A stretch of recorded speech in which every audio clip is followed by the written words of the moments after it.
Cocoa കൃഷി ഇന്ന് ഏറെ പ്രചാരത്തിലുള്ള ഒരു കാർഷിക വിളയാണ്. കർഷകർ ഇന്ന് കൊക്കോ കൃഷി ഏറ്റെടുത്തുകൊണ്ടിരിക്കുകയാണ്. സാമാന്യം ഭേദപ്പെട്ട രീതിയിലുള്ള ഒരു വിലയും കൊക്കോയ്ക്ക് കർഷകർക്ക് ലഭിക്കുന്നുണ്ട്. അപ്പോൾ ഈ കൊക്കോ കൃഷിയുടെ പരിപാലനവും ആ കൃഷി രീതിയുമൊക്കെയാണ് ഇന്ന് കർഷകർക്കായിട്ട് പരിചയപ്പെടുത്തുന്നത്. ഇത് ഒരു സെമിനാറിലൂടെയാണ് ഞങ്ങൾ പ്രേക്ഷകർക്കായിട്ട് പരിചയപ്പെടുത്തുന്നത്. അമ്പലവയൽ RARS പൂപ്പലിയോടനുബന്ധിച്ച് നടന്ന കൊക്കോ കൃഷി പരിപാലനവും അതിൻ്റെ കൃഷി രീതികളും എന്ന സെമിനാറാണ് ഇന്ന് ഞങ്ങൾ പ്രേക്ഷകർക്കായിട്ട് പരിചയപ്പെടുത്തുന്നത്.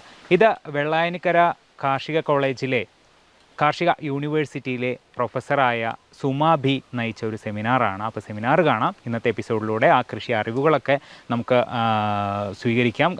വളരെ നല്ലൊരു സെമിനാറായിരുന്നു നടന്നിട്ടുണ്ടായിരുന്നത്. കൊക്കോ കൃഷി പരിപാലനവും അതിൻ്റെ വിളകളും അതിൻ്റെ കീടബാധയും അതിൻ്റെ രോഗപ്രതിരോധവും ഒക്കെ പറയുന്ന ഒരു സെമിനാറാണ്. അപ്പോൾ ഇന്ന് ഈ ഒരു സെമിനാർ കാണാം പാടവും പറമ്പും എപ്പിസോഡിലൂടെ. നടീൽ വസ്തുക്കൾ തിരഞ്ഞെടുക്കുമ്പം തന്നെ ഏറ്റവും ശ്രദ്ധിക്കണം.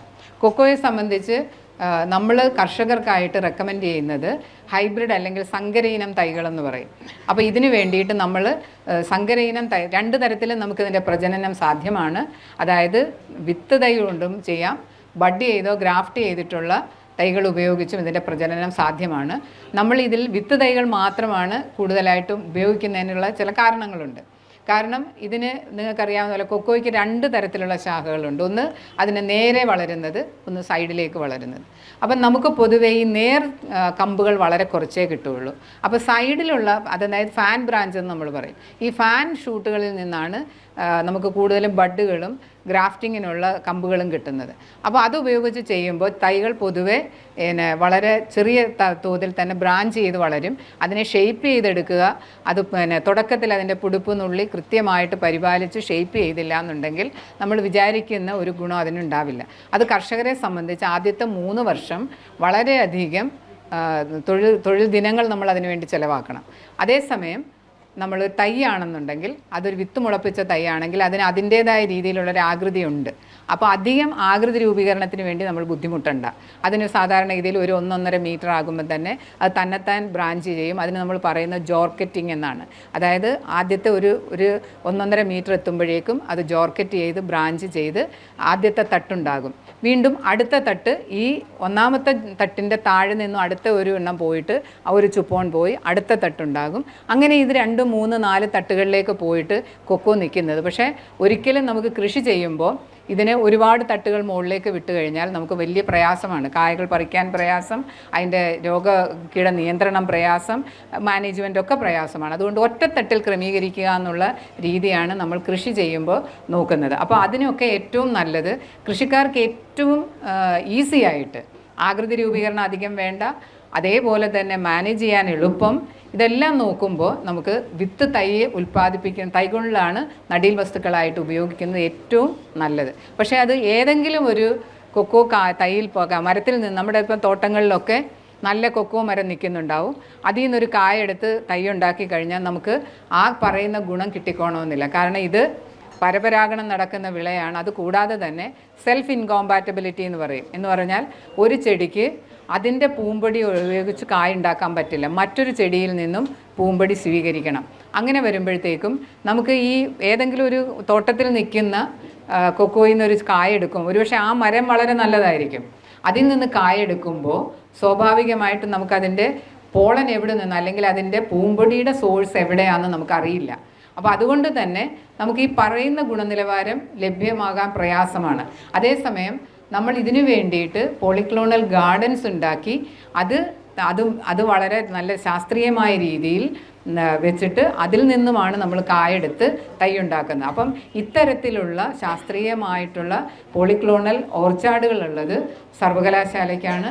അപ്പോൾ അവിടെ നിന്ന് നമ്മൾ കായകളെടുത്ത് തൈ ഉണ്ടാക്കിയിട്ടാണ് കർഷകർക്ക് കൊടുക്കുന്നത്. ഇത്തരത്തിലുള്ള തൈകൾ ഉപയോഗിക്കുകയാണെങ്കിൽ നമുക്ക് ഇതിൻ്റെ ഗുണനിലവാരം ഉറപ്പാക്കാൻ കഴിയും. സാധാരണഗതിയിൽ ഇതിൻ്റെ നമ്മൾ കായെടുത്ത് തൈ ഉണ്ടാക്കുമ്പോഴത്തേക്കും ഇതിൻ്റെ ഈ അങ്കുരണ ശേഷി പെട്ടെന്നാണ് പോകുന്നത്. നമ്മൾ കായ പറിക്കുന്ന ദിവസം തന്നെ അത് നടണം.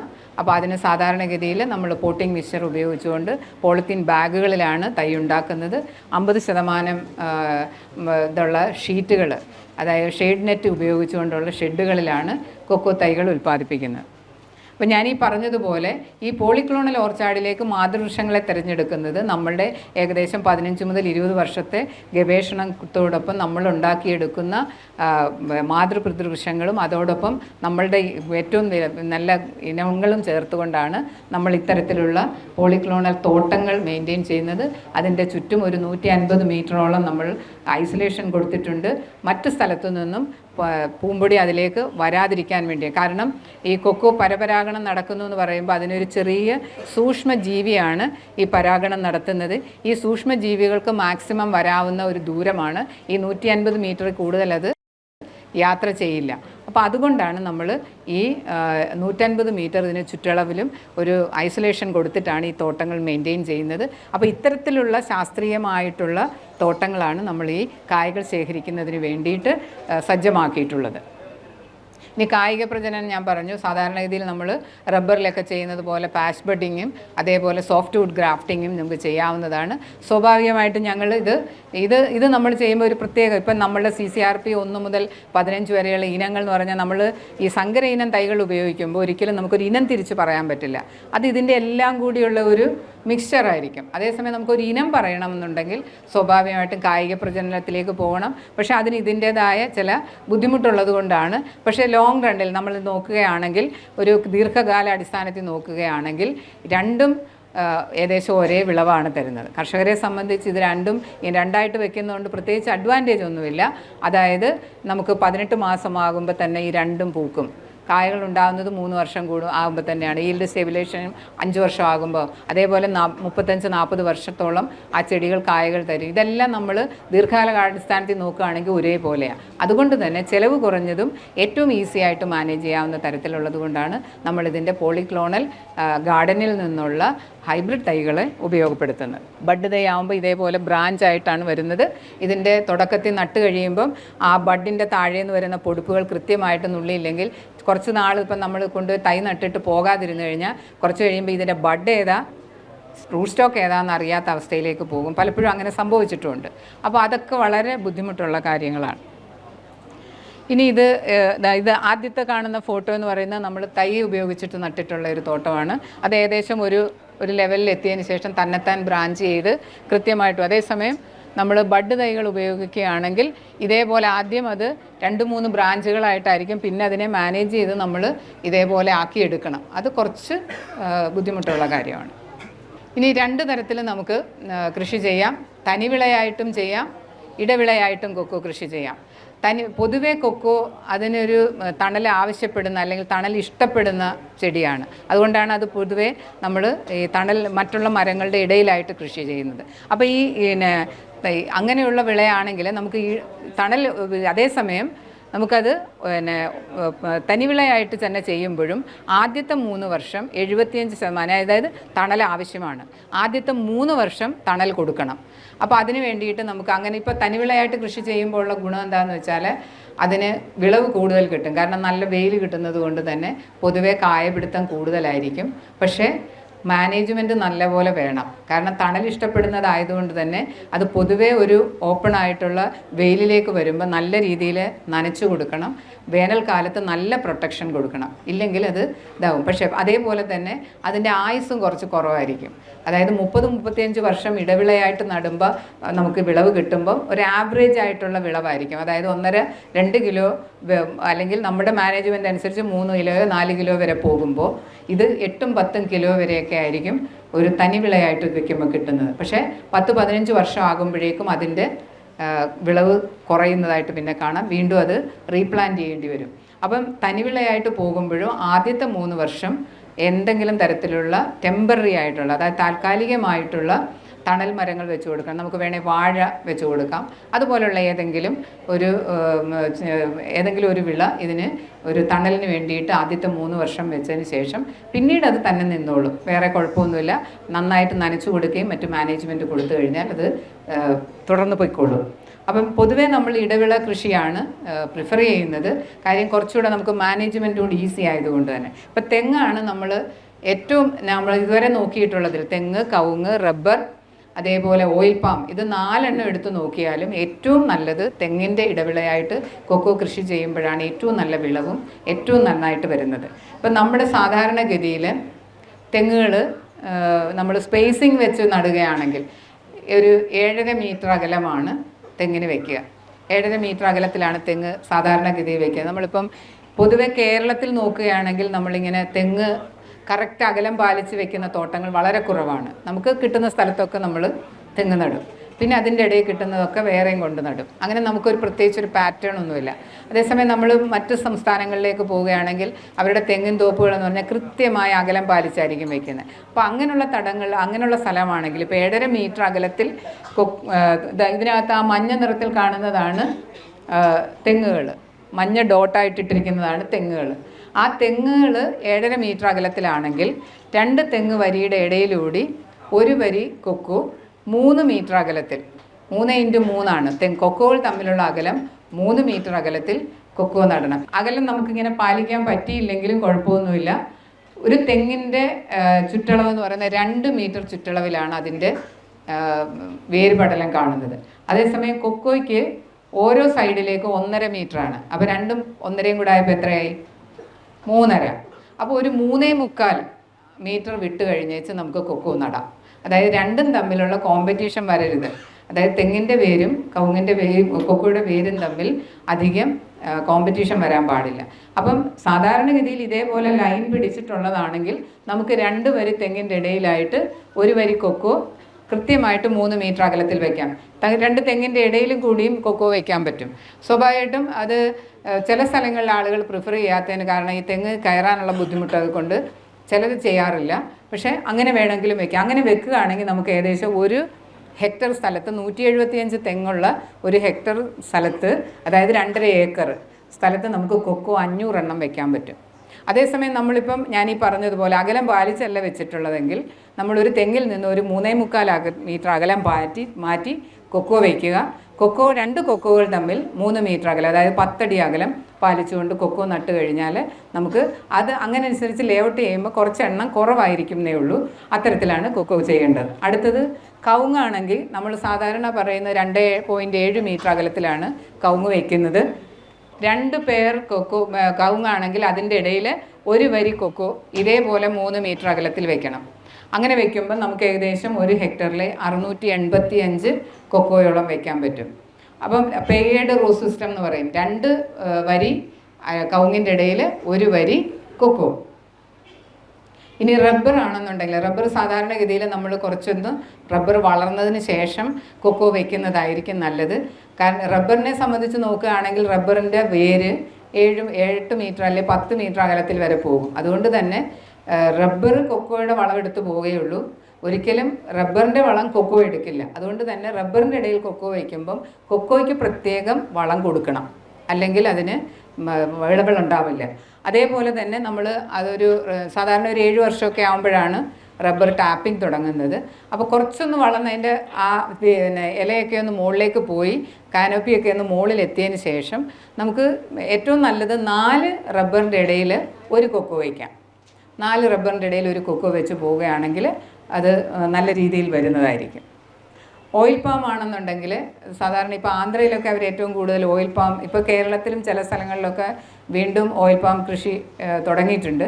4 പണ്ടൊക്കെ ഇത് ത്രികോണാകൃതിയിലായിരുന്നു നട്ടിരുന്നത്. ഇപ്പോൾ അത് ചതുരത്തിലാണ് നടുന്നത്. ഒരു ചതുരത്തിൻ്റെ 4 ഭാഗത്ത് വരുന്ന സ്ക്വയർ സിസ്റ്റം. അങ്ങനെ വരികയാണെങ്കിൽ 4 ഓയിൽ പാമിൻ്റെ ഇടയിൽ ഒരു കൊക്കോ എന്നുള്ള രീതിയിൽ അത് നടാവുന്നതാണ്. ഇനി നടിയിൽ എങ്ങനെയാണെന്ന് ശ്രദ്ധിക്കണം. നമ്മൾ കൊക്കോയെ സംബന്ധിച്ച് ഞാൻ പറഞ്ഞു അതിൻ്റെ വേരുപടലം വളരെ മണ്ണിനോട് ചേർന്നാണ് കാണുന്നത്. അതിൻ്റെ അതായത് മൂലകാണ്ഡം, അതായത് ടാപ്പ് റൂട്ട് സാധാരണ 1.5 മീറ്റർ വരെ താഴേക്ക് പോകും, 1-1.5 മീറ്റർ വരെ പോകും. അതേസമയം അതിൻ്റെ വെള്ളവും വളവും ഒക്കെ വലിച്ചെടുക്കുന്ന വേരുകളെന്ന് പറയുന്നത് മണ്ണിനോട് ചേർന്നാണ്. ഒരടി, അതായത് മണ്ണ് നമ്മളിങ്ങനെ മാറ്റി നോക്കിയാൽ തന്നെ കാണാൻ പറ്റും വേര്. അപ്പോൾ ആ മണ്ണിനോട് ചേർന്ന്, മണ്ണിൻ്റെ പ്രതലത്തോട് ചേർന്നാണ് വേരുകൾ കാണുന്നത്. അത് ഒരു അടി വരെയാണ് സ്വാഭാവികമായിട്ടും കാണുന്നത്. ഓരോ സൈഡിലേക്കും 1.5 മീറ്റർ ഇത്. അപ്പോൾ അത്രയും, അതുകൊണ്ട് തന്നെ നമ്മളൊരു തൈ നടുമ്പോൾ നമുക്ക് സാധാരണ കൂടത്തൈയാണ് കിട്ടുന്നത്. അപ്പം വെറുതെ കൊണ്ടുചെന്ന് വെറുതെ ഒരു കമ്പ് കുഴിച്ച് ഒരു കുഴി ഉണ്ടാക്കി തൈ ഇറക്കി വെക്കരുത്. കാരണം ഇതേപോലെ തടമെടുക്കണം, ഒരു 50 സെൻറ്റിമീറ്റർ നീളം വീതി താഴ്ചയുള്ള കുഴിയെടുക്കണം. ഇനി അഥവാ മണ്ണ് അല്പം കട്ടിയുള്ളതാണെങ്കിൽ നമുക്ക് കുറച്ചുകൂടെ കുഴിയുടെ വലിപ്പം കൂട്ടുന്നത് നന്നായിരിക്കും. എന്നിട്ട് ഈ മേൽമണ്ണും അതേപോലെ തന്നെ ചാണകപ്പൊടിയോ അല്ലെങ്കിൽ തുടക്കത്തിൽ നമുക്ക് എല്ലുപൊടി പോലെയുള്ള വേരിനെ വളർത്താൻ കഴിവുള്ള ഫോസ്ഫറസ് കൂടുതലുള്ള വളങ്ങൾ ചേർത്തുകൊണ്ട് അതിലേക്ക് നമ്മൾ ഈ തൈ നടുകയാണ് ചെയ്യുന്നത്. അപ്പം സ്വാഭാവികമായിട്ടും മണ്ണിലോട്ട് എത്രത്തോളം ഇതിൻ്റെ വേര് പടലം നല്ല രീതിയിൽ ആഴ്ന്നിറങ്ങുന്നു എന്നുള്ളത് ചെടിയുടെ പിന്നീടുള്ള വളർച്ചയും അതേപോലെ തന്നെ വിളവിനെയും അത് ബാധിച്ച് നമുക്ക് കോറിലേറ്റ് ചെയ്യാൻ പറ്റുന്നുണ്ട്. അതായത് നല്ല രീതിയിൽ മണ്ണിൽ നീർവാർച്ചയുണ്ടെങ്കിൽ ഞാനീ പറഞ്ഞ ഒരടി വരെ കാണുന്ന വേരുപടലം ചിലപ്പോൾ 2 അടി വരെ പോകും, അതായത് 60 സെൻറ്റിമീറ്റർ താഴ്ചയിൽ വരെ പോകുന്നതായിട്ട് കാണാം. അതുകൊണ്ടുള്ള ഒരു ഗുണം എന്താണെന്ന് വെച്ച് കഴിഞ്ഞാൽ വേനൽക്കാലം വരികയാണെങ്കിൽ പെട്ടെന്ന് ഇതിന് ഉണക്കടിക്കത്തില്ല. അതായത് മണ്ണിൻ്റെ അടിയിലേക്ക് 2 അടി താഴ്ചയിൽ വേരുപടലമുണ്ടെങ്കിൽ സ്വാഭാവികമായിട്ടും അതിന് ഉണക്കിനെ കുറച്ചൊക്കെ പ്രതിരോധിക്കാൻ കഴിയും. കാരണം നമ്മളെ സംബന്ധിച്ച് മഴക്കാലം നമുക്കൊരു 6-7 മാസമേ ഉള്ളൂ, അത് കഴിഞ്ഞാൽ പിന്നെ ഒരു വേനലുണ്ട്. അപ്പം വേനൽക്കാലത്ത് നനയ്ക്കേണ്ട വിളയാണ്. ഒരിക്കലും തെങ്ങിനെ പോലെ മറ്റ് വിളകളെ പോലെ ഇതിന് ഉണക്കിനെ പ്രതിരോധിക്കാനുള്ള കഴിവില്ല. അതുകൊണ്ട് തന്നെയാണ് നമ്മൾ ഈ റബ്ബർ മേഖലയിൽ കൊക്കോ നടുമ്പോൾ വേനൽക്കാലത്ത് ആവശ്യം വന്നാൽ നനയ്ക്കാനുള്ള സംവിധാനം കൂടി ഉണ്ടെങ്കിൽ മാത്രമേ നമുക്ക് കൊക്കോ കൃഷി ചെയ്യാൻ കഴിയുള്ളൂ. അപ്പോൾ സ്വാഭാവികമായിട്ട് ഈ വേരുപടലം നല്ല രീതിയിൽ ഉണ്ടെങ്കിൽ നമുക്ക് നന വളരെ കുറയ്ക്കാൻ കഴിയും. അതുകൊണ്ടാണ് ഞാൻ പറഞ്ഞ തുടക്കത്തിൽ നടുന്ന സമയത്ത് അതിന് നല്ല രീതിയിലുള്ള മണ്ണനക്കം ഇളക്കം കൊടുത്തു കഴിഞ്ഞാൽ വേരുകൾ നല്ല രീതിയിൽ താഴേക്ക് വളരുന്നതായിരിക്കും. അപ്പോൾ അതിനുശേഷം നമ്മൾ നട്ടതിന് ശേഷം മൾച്ചൊക്കെ ചെയ്യണം. പച്ച ഇലയോ എന്തെങ്കിലും ഉണ്ടെങ്കിൽ അതൊക്കെ ഇട്ട് കൊടുത്ത് ഒരു കമ്പ് വെച്ച് നല്ലപോലെ നാട്ടി അത് നന്നായിട്ട് ടൈറ്റായിട്ട് കെട്ടി വയ്ക്കണം. കാരണം ഈ കാറ്റ് വരുമ്പോൾ ഈ കൊക്കോ അങ്ങോട്ട് ചാടി ഇങ്ങോട്ട് ചാടി വളഞ്ഞ് കിടന്ന് കുറേ കഴിയുമ്പോൾ ഇത് വേറെ ഷേപ്പിലൊക്കെ പോകും. അപ്പോൾ നല്ല രീതിയിൽ ഒറ്റ ലൈനായിട്ട് നിൽക്കണമെന്നുണ്ടെങ്കിൽ ഒരു നല്ല കമ്പ് കുത്തി അതിനെ കെട്ടി സ്ട്രെയിറ്റ് ആയിട്ട് നിർത്തുക, നനയ്ക്കുക, അതേപോലെ തന്നെ അതിനെ പൊതയിട്ട് കൊടുക്കുക.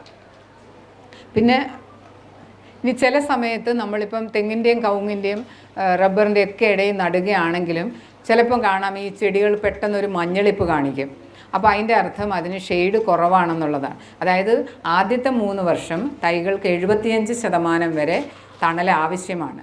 ആ സമയത്ത് തണൽ കുറവാണെങ്കിൽ ഒന്നുകിൽ നമുക്ക് ഇതേപോലെ അഡീഷണലായിട്ട് വാഴ വെച്ച് കൊടുക്കാം, അതല്ലെങ്കിൽ നമുക്ക് നമ്മുടെ ഓലയുണ്ടല്ലോ, ഓല മെടഞ്ഞിട്ടൊരു കൂട് പോലെ ആക്കി വെച്ച് കൊടുക്കാം, അതല്ലെങ്കിൽ 3 ഓലയുടെ ചുന്ത് വെട്ടിയിട്ട് ഇങ്ങനെ 3 എണ്ണമായിട്ട് കെട്ടി വെച്ച് കൊടുക്കാം. അപ്പോൾ അങ്ങനെ നമ്മൾ തുടക്കത്തിൽ, അത് വേനൽക്കാലത്ത് മാത്രം മതി, മഴയാകുമ്പോഴേക്കും അത് മാറ്റി കൊടുക്കുകയും വേണം.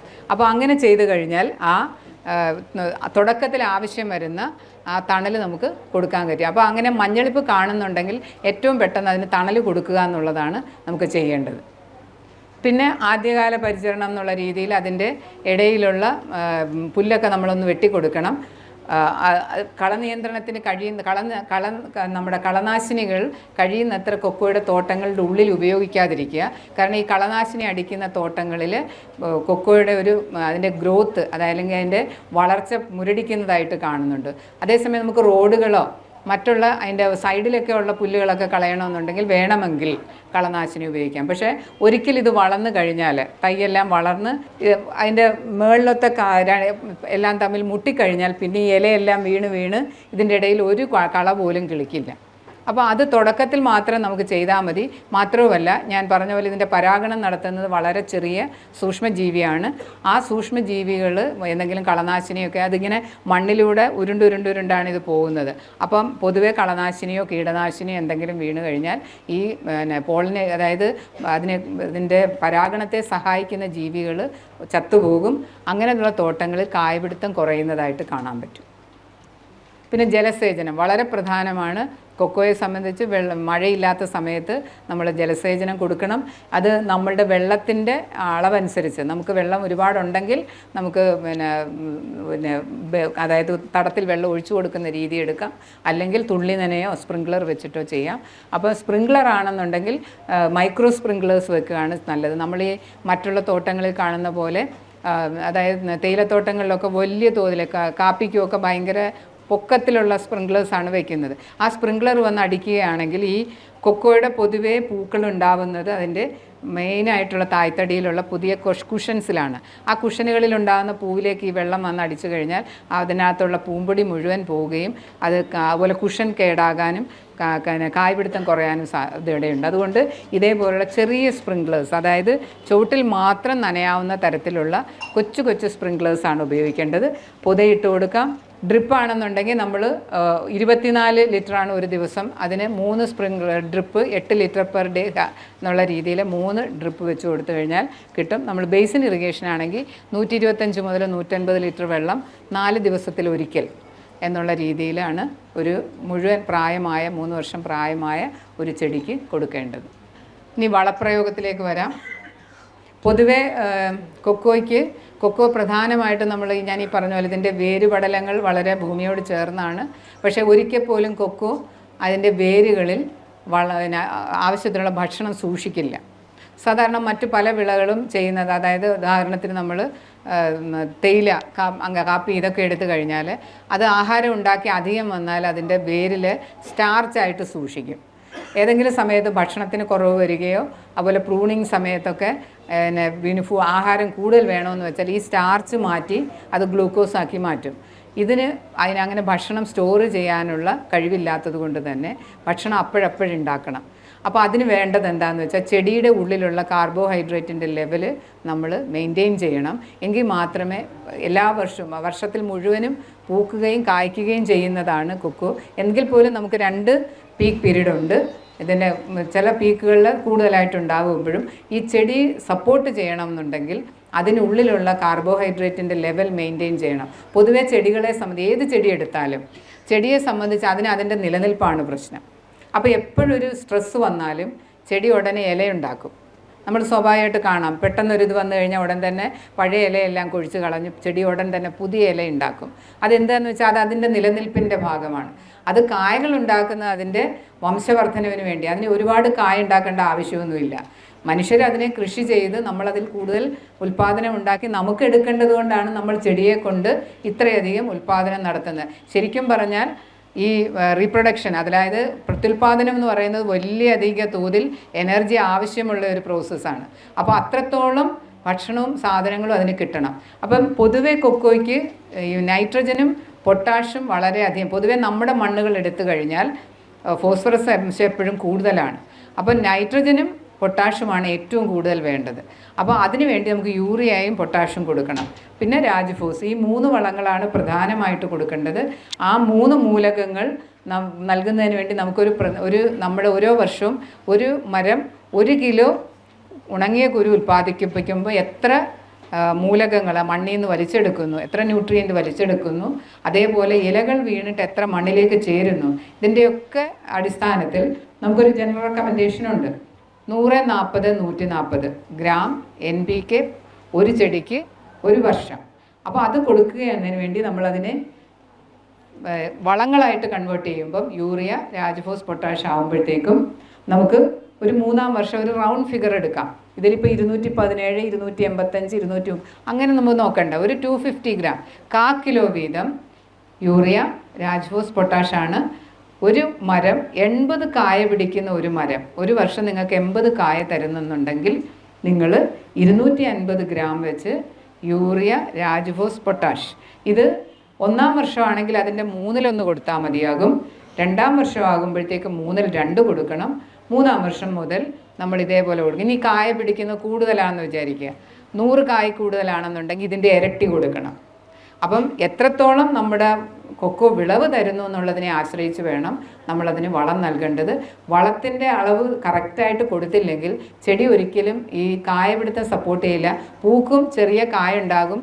നിങ്ങൾ പറയും പനിച്ചു പോവുക എന്നൊക്കെ പറയും. പൊതുവേ തന്നെ കായകൾ കുറച്ചെണ്ണം അത് കരിച്ചു കളയും. കാരണം ഒരു ചെടിയിലുണ്ടാകുന്ന മുഴുവൻ പൂക്കളും കായകളായിക്കഴിഞ്ഞാൽ അത് മുഴുവനും കൂടെ ചെടി സപ്പോർട്ട് ചെയ്യാൻ എല്ലാം ചെറിയ കായായിരിക്കും. അപ്പോൾ അതുകൊണ്ട് തന്നെ അതെന്താ ചെയ്യുന്നതെന്ന് വെച്ചാൽ അതിൽ കുറച്ചതും കരിച്ചു കളയും. ഇതൊക്കെ ചെടിയുടെ ഉള്ളിൽ നടക്കുന്ന ചില പ്രക്രിയകളുടെ ഫലമായിട്ടാണ്. അപ്പം നമുക്കതിൽ മാക്സിമം കായകൾ കിട്ടണമെങ്കിൽ നമ്മൾ ഈ വളം ഒറ്റയടിക്ക് കൊടുക്കുകയല്ല ചെയ്യേണ്ടത്. ഈ വളം നമ്മൾ സ്പ്ലിറ്റായിട്ട് കൊടുക്കാൻ കഴിയണം. അതുകൊണ്ടാണ് നമ്മൾ ഫെർട്ടിഗേഷൻ എന്ന് പറയും, നനയ്ക്കുന്ന വെള്ളത്തോടൊപ്പം വളം ചെറിയ ചെറിയ അളവിൽ കൊടുക്കുകയാണെങ്കിൽ സ്വാഭാവികമായിട്ടും ചെടിയിൽ കൂടുതൽ വിളവുണ്ടാകും. പൊതുവെ കേരളത്തിലെ മണ്ണെന്ന് പറയുന്നത് എന്ത് നമ്മൾ ഇട്ടാലും വളം ഇട്ട് കഴിഞ്ഞാൽ ഉടൻ തന്നെ അതിൻ്റെ ഏറ്റവും അടിയിലേക്ക് അങ്ങ് പോകും. ഒരിക്കലും മണ്ണിലത് പിടിച്ചു നിൽക്കത്തില്ല. അതുകൊണ്ടാണ് നമ്മൾ വിവിധ ഇടവേളകളിൽ വളം കൊടുക്കണമെന്ന് പറയുന്നത്. ഒറ്റയടിക്ക് കൊടുത്തു കഴിഞ്ഞാലും അത് ചെടിക്ക് കിട്ടുന്നില്ല, മുഴുവൻ മണ്ണിൻ്റെ ഏറ്റവും അടിയിലേക്ക് പോയിട്ട് ചെടികൾക്കത് കിട്ടാതെ വരികയാണ്. അതേസമയം നമ്മൾ കുറേശ്ശെ കുറേശ്ശെ കൊടുക്കുകയാണെങ്കിൽ ചെടിക്കത് വലിച്ചെടുക്കാൻ കഴിയും, അതിനനുസരിച്ചുള്ള ഉൽപ്പാദനക്ഷമതയും ഉണ്ടാകും. ഞാനിതാ പറഞ്ഞു, 1 കിലോ ഡ്രൈ ബീൻ ഉണ്ടാവണമെങ്കിൽ എത്ര നൈട്രജൻ, ഫോസ്ഫറസ്, പൊട്ടാഷ് ഉപയോഗിക്കുന്നു, ഇതൊക്കെ നമ്മൾ ഗവേഷണം നടത്തി കണ്ടുപിടിച്ചതാണ്. അപ്പോൾ ഇതിൻ്റെ അടിസ്ഥാനത്തിലാണ് നമ്മൾ ഈ 100, 40, 140 എന്നുള്ള ഒരു ജനറൽ പാക്കേജിലേക്ക് വന്നിരിക്കുന്നത്. ഇനി ഇതുപോലെ തന്നെ തെങ്ങായാലും കവുങ്ങായാലും അതേപോലെ റബ്ബറായാലും എത്രത്തോളം ഇതിലേക്ക് ഇല വീഴുന്നു എന്നുള്ളതിൻ്റെ കണക്കനുസരിച്ച് കുറച്ച് ന്യൂട്രിയൻസ് മണ്ണിലേക്ക് ആഡ് ചെയ്യുന്നുമുണ്ട്. അപ്പോൾ ഇത് രണ്ടും കൂടി കണക്ക് കൂട്ടിയിട്ടാണ് നമ്മളിതിൻ്റെ വളപ്രയോഗത്തിൻ്റെ നിർദ്ദേശം വരുന്നത്. ഇത് കൂടാതെ തന്നെ സൂക്ഷ്മ മൂലകങ്ങളും ആവശ്യമാണ്. ഏറ്റവും കൂടുതൽ കേരളത്തിൽ നമ്മൾ നോക്കുകയാണെങ്കിൽ ബോറോണിൻ്റെ കുറവ് കാണുന്നുണ്ട്, മെഗ്നീഷ്യത്തിൻ്റെ കുറവ് കാണുന്നുണ്ട്. അപ്പോൾ ഈ മെഗ്നീഷ്യം ബോറോണും ഒക്കെ നമുക്ക് ഇപ്പം യൂണിവേഴ്സിറ്റിക്ക് തന്നെ സമ്പൂർണ്ണ എന്ന് പറഞ്ഞിട്ടുള്ള മിക്സ്ചേഴ്സ് ഉണ്ട്. അത് കൊടുക്കുകയാണെങ്കിൽ നമുക്ക് ഈ സൂക്ഷ്മ മൂലകങ്ങളുടെ കുറവിനെ പരിഹരിക്കാൻ കഴിയും. അപ്പോൾ അത് ആവശ്യത്തിന് അതുണ്ടെങ്കിൽ അതിൻ്റെ എന്തെങ്കിലും തരത്തിലുള്ള അതിൻ്റെ ലക്ഷണങ്ങൾ കാണിക്കുകയാണെങ്കിൽ അത് കൊടുത്താൽ മതിയാകും. സാധാരണഗതിയിൽ നമ്മൾ മഴക്കാലത്തിനെ ആശ്രയിച്ച് കൃഷി ചെയ്യുന്നവരാണെങ്കിൽ ഈ വളമൊക്കെ 2 പ്രാവശ്യമായിട്ടാണ് കൊടുക്കുക. ഒന്ന് നമ്മുടെ ആദ്യത്തെ കാലവർഷത്തിൻ്റെ സമയത്തും രണ്ടാമത്തെ തുലാവർഷവും. കഴിയുമെങ്കിൽ നനയ്ക്കുന്ന തോട്ടങ്ങളിൽ ഒരു 4 സ്പ്ലിറ്റായിട്ട് കൊടുക്കുന്നതായിരിക്കും നല്ലത്. അത് സ്വാഭാവികമായിട്ട് May, June, September, October, December, then February, ഈ 4 പ്രാവശ്യമായിട്ട് കൊടുക്കുകയാണെങ്കിൽ കുറച്ചും കൂടെ നമുക്ക് മെച്ചമുണ്ടാകും. ഇനി ജൈവ രീതിയിൽ നമുക്ക് കൊക്കോ കൃഷി ചെയ്യാം. കാരണം ജൈവ കർഷകരുമുണ്ട്. പൊതുവെ രാസവളം വേണ്ട എന്ന് പറഞ്ഞിട്ട് നമ്മൾ ജൈവ രീതിയിൽ കൃഷി ചെയ്യുമ്പോൾ ഞാൻ ഈ പറഞ്ഞ രീതിയിലുള്ള 40 കൊക്കോ കായ പിടിക്കുന്ന ഒരു മരത്തിന് ആണെങ്കിൽ നിങ്ങൾ ഏകദേശം ഇതേപോലെ 7 കിലോ മണ്ണിര കമ്പോസ്റ്റ്, ചാണകം 40 കിലോ, ചാരം 1 കിലോ, കോഴിവളം 5 കിലോ, ഇത് ഇത്രയും കൊടുക്കുകയാണെങ്കിൽ, അതേപോലെ ജീവാണുവളങ്ങളും ഒക്കെ കൊടുക്കുകയാണെങ്കിൽ നമുക്ക് ഇത്രയും സബ്സ്റ്റിറ്റ്യൂട്ട് ചെയ്യാം. പൊതുവേ നമുക്ക് ഈ ചാരം ഒരു പ്രശ്നം തന്നെയാണ്. കാരണം ഇപ്പം വീട്ടിൽ തീ കത്തിച്ച് ചാരം ഉണ്ടാക്കുന്നവർ വളരെ കുറവാണ്, എല്ലാവരും ഗ്യാസിൻ്റെ ആളുകളാണ്. അപ്പോൾ പൊതുവേ പൊട്ടാഷ് വേണമെങ്കിൽ ചാരം കൊടുത്തേ പറ്റൂ. പക്ഷേ നമ്മൾ ഈ ജൈവ കൃഷി എന്ന് പറയുമ്പോഴും പൊട്ടാഷ് മണ്ണിൽ നിന്ന് എടുക്കുന്നത് തന്നെയാണ് പൊട്ടാഷ് വളങ്ങളായിട്ട് വരുന്നത്.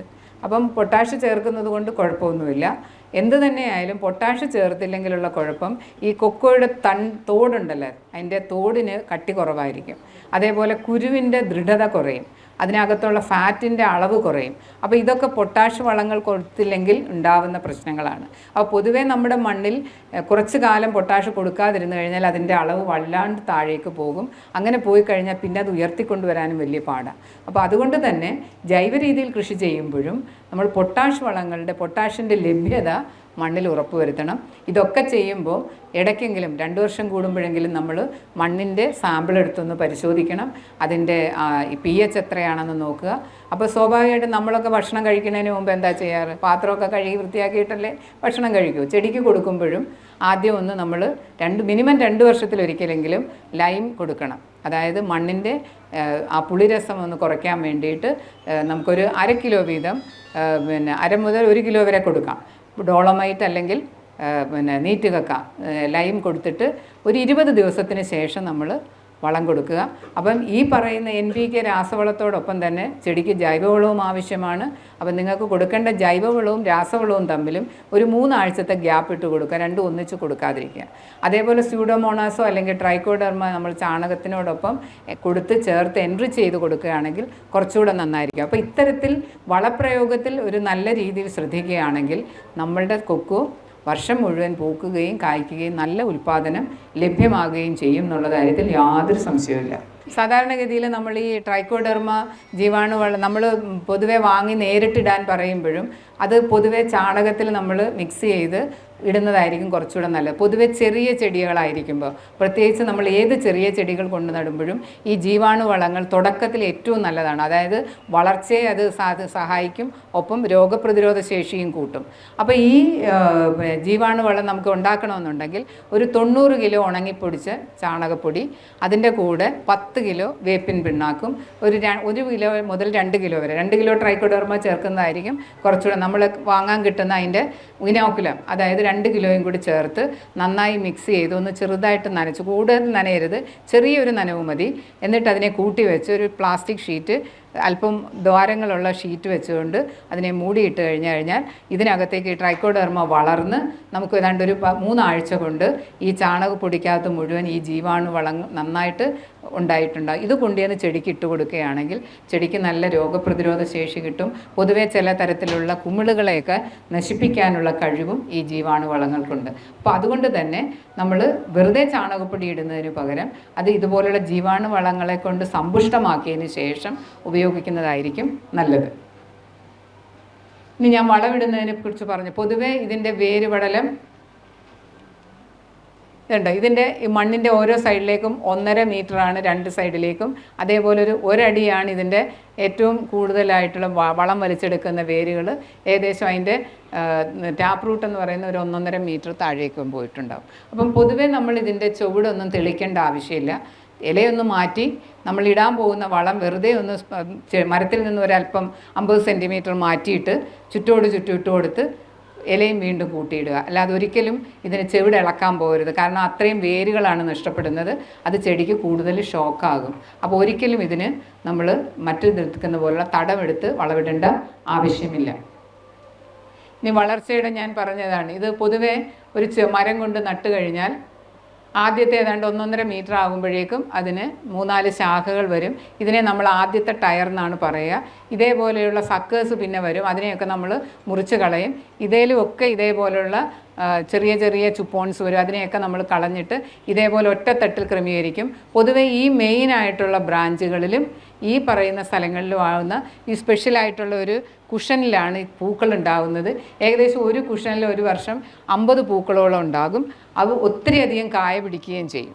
അപ്പം ഇത് പൊതുവെ മാനേജ് ചെയ്ത് പ്രൂൺ ചെയ്ത് കറക്റ്റായിട്ട് ഇതിനകത്ത് സൂര്യപ്രകാശം വീഴുന്ന വിധത്തിൽ ഒറ്റത്തട്ടിൽ ക്രമീകരിച്ച് നിർത്തുമ്പോഴാണ് നമുക്ക് കൊക്കോയ്ക്ക് നല്ല ആകൃതിയും ഷേപ്പും അതേപോലെ അത് അടുത്ത ചുപ്പോൺ വരുന്നത് ഇവിടെ നിന്നായിരിക്കും. ഇവിടെ നിന്ന് ഇങ്ങനെ മുകളിലേക്ക് പോകും. അതിനെ നമ്മൾ മുറിച്ച് കളയുക. അങ്ങനെ ഒറ്റത്തട്ടിൽ ക്രമീകരിച്ച് കഴിഞ്ഞാൽ നമുക്ക് സ്വാഭാവികമായിട്ടും ഇതിൻ്റെ ആകൃതി ഏറ്റവും നല്ല രീതിയിൽ മെയിൻറ്റെയിൻ ചെയ്യാൻ പറ്റും. ഇതാണ് ആദ്യത്തെ ഒരു ടയർ. ഇതിൻ്റെ രണ്ടാമത്തെ ചുപ്പോണാണ് ഈ വരുന്നത്. ഇതിനെ നമ്മൾ മുറിച്ച് കളഞ്ഞിട്ട് രണ്ടാമത്തെ ചുപ്പോൺ കളഞ്ഞ് ഒറ്റത്തട്ടിൽ ഇതിനെ ക്രമീകരിക്കുന്നു. ഇനി ഇതേപോലെ ഇതിൻ്റെ താഴെ നിന്നൊക്കെ കുറേ പിന്നെ പ്രൂണിങ് ഇതിൽ വളരെ പ്രധാനമാണ്. നമ്മളിങ്ങനെ നോക്കിക്കഴിഞ്ഞാൽ ചില സ്ഥലത്തൊക്കെ കൊക്കോ കാട് പോലെ നിൽക്കുന്നതാണ്. അങ്ങനെ വെറുതെ കൊക്കോ നിർത്തിയിട്ട് ഒരു കാര്യവുമില്ല. ശരിക്കും ഏറ്റവും നല്ല രീതിയിൽ ഇതിനെ കവാത്ത് അല്ലെങ്കിൽ പ്രൂണിങ്ങിനോട് റെസ്പോണ്ട് ചെയ്യുന്ന ഒരു വിളയാണ് കൊക്കോ. നല്ല രീതിയിൽ അത്യാവശ്യം ഇലയൊക്കെ വെട്ടി അതിനകത്തേക്ക് സൂര്യപ്രകാശം കടക്കുന്ന രീതി നിർത്തിയില്ലെങ്കിൽ കായ ഉണ്ടാവില്ല. അപ്പം സ്വാഭാവികമായിട്ട് ഇതേപോലെ വരുന്ന വാട്ടർ സക്കേഴ്സൊക്കെ മുറിച്ച് കളയണം. അതുപോലെ തന്നെ ഇതിൻ്റെ ഈ മെയിൻ ബ്രാഞ്ചുകളിലൊക്കെ ഇതേപോലെ ചുപ്പോൺസ് നേരെ വരും. അതൊക്കെ മുറിച്ച് കളയണം. നമ്മൾ സ്വാഭാവികമായിട്ട് 2 തരത്തിലുള്ള പ്രൂണിംഗ് ആണ്. ഒന്ന് നമ്മളുടെ സാനിറ്ററി പ്രൂണിംഗ് എന്ന് പറയും. മഴക്കാല രോഗങ്ങൾ ഒരുപാടുണ്ട്. കാരണം ഇത് ഇടവിളയാണ്. ഫൈറ്റോഫ്തോറ പോലെയുള്ള രോഗങ്ങളുണ്ട്. അതുകൊണ്ട് തന്നെ തോട്ടം ശുചിയാക്കുക, അതിനാണ് സാനിറ്ററി പ്രൂണിംഗ് എന്ന് പറയും. നമ്മൾ മഴക്കാലത്തിന് തൊട്ട് മുമ്പ് തോട്ടം വൃത്തിയാക്കണം.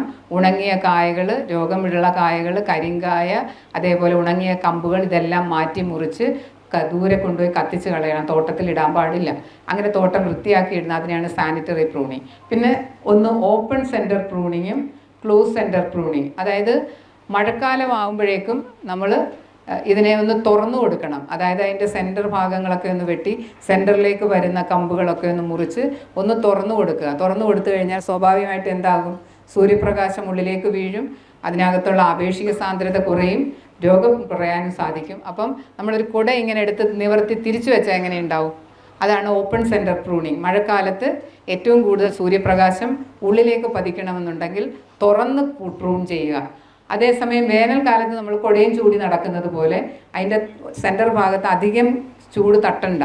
ആ സമയത്തേക്ക് അതിലേക്കുള്ള കമ്പുകൾ ഒന്ന് അറേഞ്ച് ചെയ്ത് പ്രൂൺ ചെയ്ത് ഒരു കുട ചൂടിയതുപോലെ ആക്കി വയ്ക്കുക. അതിനെയാണ് ക്ലോസ് സെൻറ്റർ പ്രൂണിങ്. ഇത്തരത്തിലുള്ള രീതിയിൽ അതിനെ വെട്ടി വൃത്തിയാക്കി അതേപോലെ 2 കമ്പുകൾ തമ്മിൽ 2 ചെടികൾ തമ്മിൽ മുട്ടുന്ന ഭാഗങ്ങളുണ്ടെങ്കിൽ അതുമൊക്കെ ഒന്ന് വെട്ടി ഹാൻഡിൽ ചെയ്ത് കറക്റ്റാക്കി നിർത്തുകയാണെങ്കിൽ ഇതിനകത്തേക്ക് ആവശ്യമുള്ള സൂര്യപ്രകാശം കടക്കുകയും ചെടിക്ക് നല്ല രീതിയിൽ കായകൾ ഉണ്ടാവുകയും ചെയ്യും. ഞാൻ പറഞ്ഞല്ലോ, നമ്മളൊരു ബഡ് തൈയാണ് കൊണ്ടുവെക്കുന്നതെങ്കിൽ ആദ്യം 3-4 ബ്രാഞ്ച് വരും.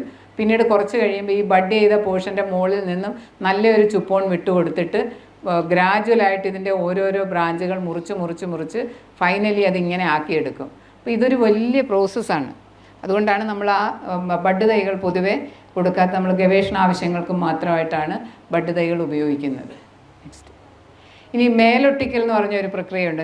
പൊതുവേ ഞാൻ പറഞ്ഞ സങ്കരയിനം തൈകൾ അതും ഒരു ഹൈബ്രിഡാണ്. സങ്കരയിനം തൈകൾ എന്ന് പറയുമ്പോൾ തന്നെ അതിനും ഒരു സെഗ്രിഗേഷനുണ്ട്. നമ്മൾ ഉദാഹരണത്തിന് ഒരു 100 കുരുവെടുത്ത് പാകിക്കഴിഞ്ഞാൽ ഒരു 100 തൈ എടുക്കുകയാണെങ്കിൽ അതിലൊരു 70-75% ആയിരിക്കും ഏറ്റവും വിള തരുന്നത്, അതായത് ഏറ്റവും വിളവുള്ളത്. ബാക്കി ഒരു മീഡിയം ആയിരിക്കും. മീഡിയം ഒരു 15-20% വരും. പൂവറായിട്ടുള്ള, അതായത് ഒട്ടും കായ പിടിക്കാത്ത കുറച്ചും ഉണ്ടാകും. അപ്പോൾ സാധാരണ നമ്മൾ സർവകലാശാലയിൽ ചെയ്യുന്നത് 5 മാസം പ്രായമുള്ള തൈ ആകുമ്പോൾ നമ്മളൊരു സെലക്ഷൻ നടത്തും. ഏറ്റവും ആരോഗ്യം കുറഞ്ഞ തൈകളെ നമ്മൾ ഒരു 15-20% കള്ളി ചെയ്ത് കളയും. അത് നമ്മൾ പിന്നീട് വല്ല ഗ്രാഫ്റ്റിങ്ങിന് വേണ്ടിയിട്ടുള്ള റൂട്ട് സ്റ്റോക്കായിട്ട് യൂസ് ചെയ്യും. ബാക്കി അപ്പോൾ ഈ 80% തൈകളാണ് നമ്മൾ കൊടുക്കുന്നത്. പൊതുവേ ഈ 2 മാസം 3 മാസമൊക്കെ ഉള്ള തൈകൾ ഉപയോഗിക്കുമ്പോൾ നമുക്ക് അത്തരത്തിലൊരു സെലക്ഷൻ്റെ സ്കോപ്പ് കുറവാണ്. അപ്പോൾ ഇപ്പോൾ ഒരു തോട്ടത്തിൽ തീരെ മോശമായിട്ടുള്ള കായ്പിടുത്തം കുറവുള്ള കുറച്ച് തൈകൾ എപ്പോഴും ഉണ്ടാവും. അങ്ങനെയുള്ള തൈകളെ നമുക്ക് വെട്ടി മാറ്റുന്നതിന് പകരം അതിനെ കൺവെർട്ട് ചെയ്യാം. അതായത് ഒരു 5 വർഷമൊക്കെ കഴിഞ്ഞ് അതാണ് ഈൽഡ് സ്റ്റേബിൾ ആകുമ്പോൾ നമുക്കറിയാൻ പറ്റും വിളവ് കുറഞ്ഞത് ഏതാണെന്ന്. മഴയ്ക്ക് തൊട്ട് മുമ്പ്, അതായത് ചെറിയ ആദ്യത്തെ മഴകൾ കിട്ടിത്തുടങ്ങുമ്പോൾ ഇതേപോലെ അതിൻ്റെ മേൽഭാഗം വെട്ടി ഒടിച്ചിടുക. ഞാൻ പറഞ്ഞു, ഇതിന് ആഹാരം പാകം ചെയ്യാനുള്ള അപ്പോഴപ്പോഴത്തേക്കുള്ളതാണ് പാകം ചെയ്യുന്നത്, സ്റ്റോർ ചെയ്യാൻ സൗകര്യമില്ല. അപ്പോൾ അതിനു വേണ്ടിയാണ് നമ്മളിത് ഒടിച്ച് ഇതിവിടെ വയ്ക്കുക. അതായത് ആ തമ്മിലുള്ള കണക്ഷൻ കുറച്ചൊന്ന് വിട്ടുവയ്ക്കും. അപ്പോൾ ഈ ഇലകൾക്ക് അതിനുള്ള ആഹാരം ഉണ്ടാക്കാൻ കഴിയും. കുറച്ച് കഴിയുമ്പോൾ ഈ വെട്ടിയ ഭാഗത്തിൻ്റെ താഴേന്ന് കുറേ നേർക്കമ്പുകൾ വരും, ചുപ്പോണെന്ന് പറയും. അതിലേക്ക് നമ്മൾ ബഡ് ചെയ്ത് കൊടുക്കും. ആ ബഡ് ചെയ്തതിന് ശേഷം അതിനെ സ്നാപ്പ് ബാക്ക് ചെയ്ത് ഏറ്റവും നല്ല, അതായത് ബഡ് ചെയ്യുന്ന ആദ്യത്തെ സ്റ്റേജിൽ ഒരു 10 എണ്ണം സെലക്ട് ചെയ്ത് ബഡ് ചെയ്യും. അതിന് സക്സസ് കിട്ടുന്നത് ചിലപ്പോൾ ഒരു 50% ഒക്കെ ആയിരിക്കും. അതിൽ നിന്ന് നമ്മൾ ഏറ്റവും നല്ല ഒരെണ്ണത്തിനെ മാത്രം സെലക്ട് ചെയ്ത് നിർത്തും. ബാക്കിയൊക്കെ മാറ്റിക്കഴിഞ്ഞാൽ 2-ാം വർഷം ആകുമ്പോഴേക്കും അത് ഏകദേശം ഇതുപോലെ ആകും.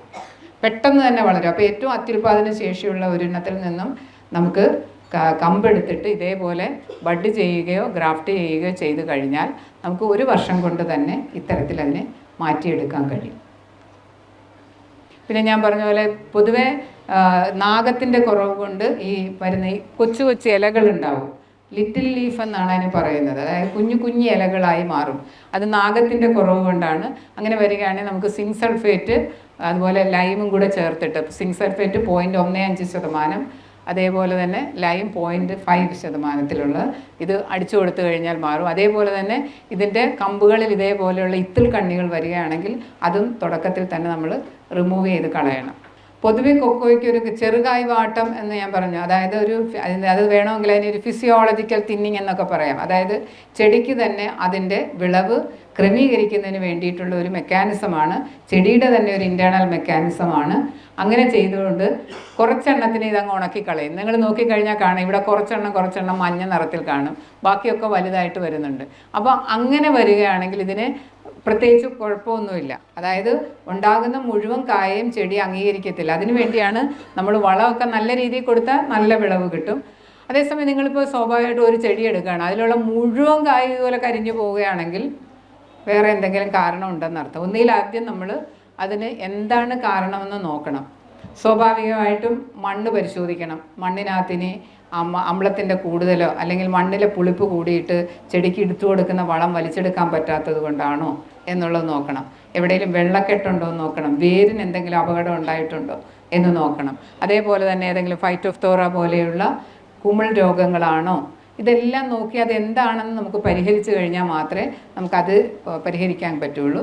അല്ലാതെ ഇത്തരത്തിലുള്ള ചെറുകായ വാട്ടം അത് ചെടി തന്നെ അതിൻ്റെ വിളവ് ക്രമീകരിക്കുന്നതാണ്. അത് പ്രത്യേകിച്ച് അതിന് നമ്മളൊന്നും ചെയ്യേണ്ടി വരുന്നില്ല. കൊക്കോയ്ക്ക് പ്രധാനമായും കീടങ്ങളെക്കാട്ടിലും രോഗങ്ങളാണുള്ളത്.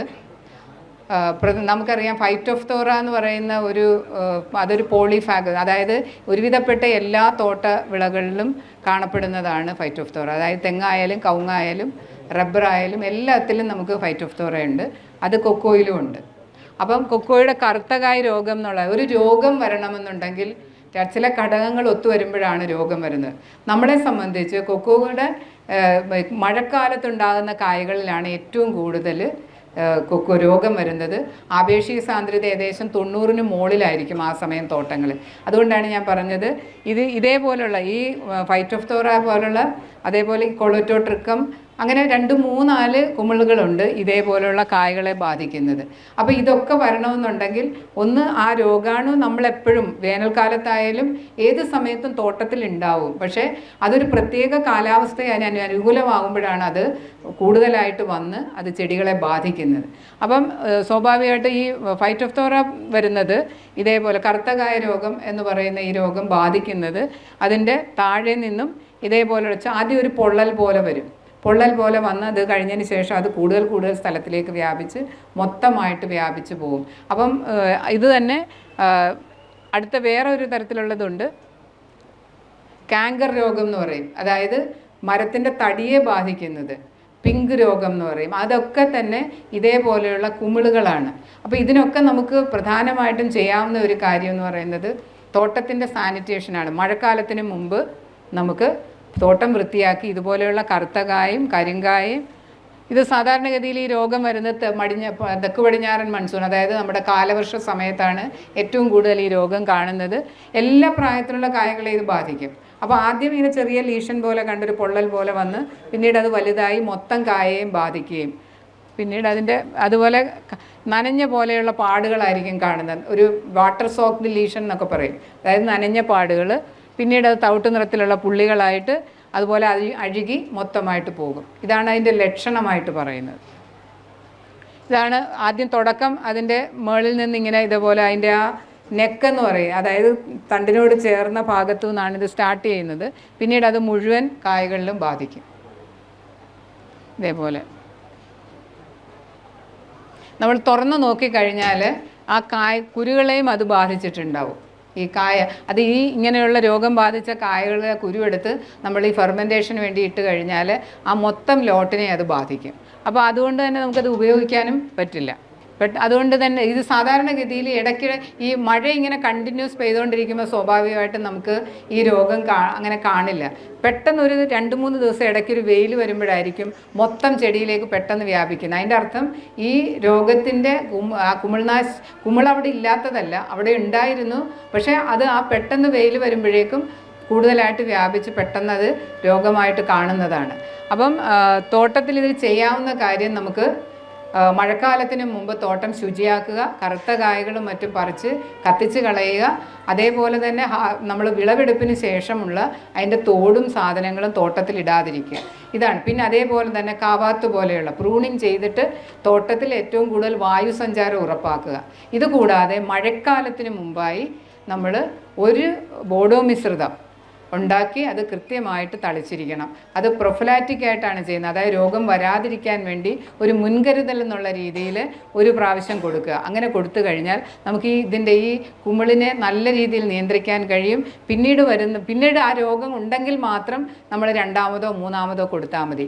അല്ലെങ്കിൽ ഈ തോട്ടം ശുചിയാക്കി മഴയ്ക്ക് മുമ്പ് ഒരു കുമിൾനാശിനി കൊടുക്കുന്നതോടുകൂടി തന്നെ നല്ല രീതിയിൽ നമുക്ക് ഈ രോഗത്തെ നിയന്ത്രിക്കാൻ കഴിയും. ബോഡോ മിശ്രിതം കൂടാതെ നമുക്ക് ഇപ്പം കോപ്പർ ഓക്സിക്ലോറൈഡ് യൂസ് ചെയ്യാം. 2-2.5 ഗ്രാം 1 ലിറ്റർ വെള്ളത്തിൽ എന്നുള്ള രീതിയിൽ കലക്കി ഉപയോഗിക്കാം. കൊസൈഡ് എന്ന് പറയുന്നത് ഇതെല്ലാം കോണ്ടാക്റ്റ് വിഭാഗത്തിൽപ്പെട്ട കുമിൾനാശിനികളാണ്. ബോഡോ മിശ്രിതം ഉണ്ടാക്കാൻ ഇതെല്ലാവർക്കും അറിയാമായിരിക്കും അല്ലേ? ആ ബോഡോ മിശ്രിതം ഉണ്ടാക്കിയെടുക്കുകയാണെങ്കിൽ നമുക്ക് ചിലവ് കുറവാണ്. നല്ല രീതിയിൽ ഉണ്ടാക്കിയാൽ അത് തന്നെയാണ് ഏറ്റവും നല്ല കുമിൾനാശിനി. അത് പറ്റാത്തവർക്ക് കോപ്പർ ഓക്സിക്ലോറൈഡ് അല്ലെങ്കിൽ കൊസൈഡ് എന്ന് പറയുന്ന ഒരു കെമിക്കലുണ്ട്. അത് 2 ഗ്രാം 1 ലിറ്റർ എന്നുള്ള രീതിയിൽ, അല്ലെങ്കിൽ അക്കോമിൻ 4 മില്ലി ലിറ്റർ 1 ലിറ്റർ വെള്ളത്തിൽ. അതുപോലെ തന്നെ ഇതൊക്കെ നമുക്ക് അല്ലെങ്കിൽ ഉപയോഗിക്കാവുന്ന സാധനങ്ങളാണ്. ഏതെങ്കിലും ഒരു കുമിൾനാശിനി ഉപയോഗിച്ച് കഴിഞ്ഞാൽ ഞാൻ ഈ പറഞ്ഞ തോട്ടത്തിലെടുക്കുന്ന അതിൻ്റെ ശുചീകരണ പ്രവർത്തനങ്ങളൊക്കെ ചെയ്തു കഴിഞ്ഞാൽ ഒരുവിധ എല്ലാ കുമിളുകളെയും അത് പോകും. നമ്മൾ ഒരു രോഗത്തിന് വേണ്ടി മാത്രമല്ല, പലതരത്തിലുള്ള കുമിൾ രോഗങ്ങളെ നിയന്ത്രിക്കാൻ ഒരൊറ്റ നിയന്ത്രണ മാർഗം മതി. അതായത് അത് ഉപയോഗിച്ചുകൊണ്ട് നമുക്ക് കൊളറ്റോട്രിക്കം ആയിക്കോട്ടെ, മറ്റുള്ള ഏത് തരത്തിലുള്ള ഫംഗസ് ആയാലും ഈ ഒരൊറ്റ മാർഗം കൊണ്ട് നമുക്ക് എല്ലാ ഫംഗസുകളെയും നിയന്ത്രിക്കാൻ പറ്റും, കുമിളിനെ. ഇളം തൈകളിൽ അത് സാധാരണ നഴ്സറികളിലും ചെറിയ കുഞ്ഞു തൈകൾ കൊണ്ടുവയ്ക്കുമ്പോഴും ചിലയിടത്തൊക്കെ ഇതേപോലുള്ള കരിച്ചിൽ കാണും. അങ്ങനെ വരികയാണെങ്കിൽ നമ്മൾ ഒരു ഡ്രഞ്ചിങ് കൊടുത്താൽ മതി, അതായത് അതിൻ്റെ ചുവട്ടിൽ ഒഴിച്ചോണം. ഇപ്പോൾ ഇത് കായകൾ വരികയാണെങ്കിലാണ് നമ്മൾ അതിലേക്ക് സ്പ്രേ ചെയ്ത് കൊടുക്കുകയാണ്. ഇനി അഥവാ കാങ്കർ ആണെന്നുണ്ടെങ്കിൽ നമ്മൾ എല്ലാ മരത്തിനും കൂടെ ചെയ്യേണ്ട കാര്യമില്ല, തുടക്കത്തിലേ കണ്ടുപിടിക്കണം. അതായത് ഒരു ചെറിയ ദ്വാരങ്ങളിൽ നിന്നിങ്ങനെ വെള്ളം ഒലിച്ചു വരുന്നത് പോലെ കാണും, അതിനൊരു മഞ്ഞ നിറ അല്ലെങ്കിൽ ചുവപ്പ് നിറത്തിലുള്ള ദ്രാവകം ഒലിച്ചു വരിക. അപ്പോൾ അങ്ങനെയുള്ള മരം നമ്മൾ ഐസൊലേറ്റ് ചെയ്യണം. ആദ്യം 4 വശവും ചെറിയൊരു ബണ്ട് ഇട്ടിട്ട് ഐസൊലേറ്റ് ചെയ്തിട്ട് ഈ ബോഡോ മിശ്രിതം ഉണ്ടാക്കി ഈ അതിൻ്റെ ദ്വാരത്തിലൂടെ ഒന്ന് താഴേക്ക് ഒഴിച്ചു കൊടുക്കുക. അപ്പോൾ അത് അതിൽ കൂടെ നനഞ്ഞ് താഴേക്ക് വരുന്നതോടൊപ്പം അതിൻ്റെ ചുവട്ടിൽ ഒരു 5 ലിറ്ററെങ്കിലും ഒഴിച്ച് ഡ്രഞ്ച് ചെയ്ത് നിർത്തണം. ഇതിങ്ങനെ 4 വശവും ഒരു ബണ്ട് കെട്ടുന്ന എന്തിനാണെന്ന് വെച്ചാൽ ഇത് മറ്റ് ചെടികളിലേക്ക് വ്യാപിച്ചു പോകാതിരിക്കാനാണ്. കാങ്കർ രോഗം വന്ന തുടക്കത്തിൽ തന്നെ അതിനെ നിയന്ത്രിക്കണം, ഇല്ലെങ്കിൽ അവിടെ വെച്ചിട്ട് അത് ഓരോ തണ്ടുകളായിട്ട് ഉണങ്ങി കംപ്ലീറ്റ്ലി മരം ഉണങ്ങിപ്പോകും. ഇതുപോലെ തന്നെ ഈ ചാർക്കോൾ കായ്ചീയൽ എന്ന് പറഞ്ഞാലും അതും ഇതുപോലെ തന്നെ വേറൊരു കുമിളാണ് ഉണ്ടാക്കുന്നത്. ഞാൻ ഈ പറഞ്ഞ പോലെ ഏത് കുമിൾ രോഗമായാലും നമ്മൾ രോഗം നിയന്ത്രിക്കാൻ ഒറ്റ മാർഗ്ഗം അവലംബിച്ചാൽ മതി. അതും ഇതുപോലെ കറുത്ത് ഭയങ്കര കരിങ്കായ പോലെയാണ് ഇരിക്കുന്നത്. മറ്റേതിൽ നിന്നും വ്യത്യസ്തമാണ് ഇതിൻ്റെ നിറം. ഇത് ചെറുകായ് വാട്ടം ഇതേപോലുള്ള കായകൾ ഒരിക്കലും അത് നടന്നു പോവില്ല, അത് ചെടിയിൽ തന്നെ നിൽക്കും. അതിൻ്റെ സെക്കൻഡറി ആയിട്ടാണ് ഈ കൊളറ്റോട്രിക്കത്തിൻ്റെ ഇൻഫെക്ഷൻ വരുന്നത്. അപ്പോൾ അതും ഇതേപോലെ തന്നെ മഴക്കാലത്ത് മുമ്പ് നമ്മൾ ശുചീകരണത്തോടൊപ്പം ഇതൊക്കെ മാറ്റിക്കളയണം. പിന്നെ പിങ്ക് രോഗം ഇതേപോലെ തന്നെ വരുന്ന ഈ തണ്ടിന് വരുന്ന ഉണങ്ങിപ്പോകുന്നതിനും അതാണ് ഞാൻ പറഞ്ഞ കട്ട് ചെയ്ത് അത് മാറ്റിയതിന് ശേഷം അതിലേക്ക് നമ്മൾ അതിൽ പേസ്റ്റ് ചെയ്ത് കൊടുക്കുക, ഒപ്പം അതിൻ്റെ ചുവട്ടിൽ ഡ്രൻ ചെയ്ത് കൊടുക്കുക. പിന്നെ ഇതേപോലെയുള്ള വെളുത്ത നാരെന്ന് പറഞ്ഞിട്ടൊരു രോഗം, കറുത്ത നാരും വരും. വെളുത്ത നാരും കറുത്ത നാരും ഇത് കാണുകയാണെങ്കിൽ സാധാരണ രീതിയിൽ ഈ നാരിങ്ങനെ വന്നിട്ട് അതിലേക്ക് ഇലകളെല്ലാം കൂടെ വീണിങ്ങനെ അതിലിങ്ങനെ കൂടി ഇങ്ങനെ കൂട് പോലെ കിടക്കുന്ന കാണാം. അപ്പോൾ അത് സ്വാഭാവികമായിട്ട് അത് മുറിച്ച് മാറ്റി കത്തിച്ച് കളയണം. അതില്ലെങ്കിൽ അത് അവിടുന്ന് ആ ചെടിയിൽ നിന്നും അടുത്ത ചെടിയിലേക്ക് ബാധിക്കും. അതിന് മാറ്റാൻ വേണ്ടിയിട്ട് അത് മുറിച്ച് മാറ്റുക. അപ്പം ഇതേപോലെ ഇതിങ്ങനെ കിടക്കും, കുറച്ച് കഴിയുമ്പോൾ അതിങ്ങനെ കൂട് പോലെ ഒന്നിച്ച് കൂടി കിടക്കും. ആ വന്ന കമ്പുകൾ എത്രയും പെട്ടെന്ന് മുറിച്ച് കത്തിച്ച് കളയണം.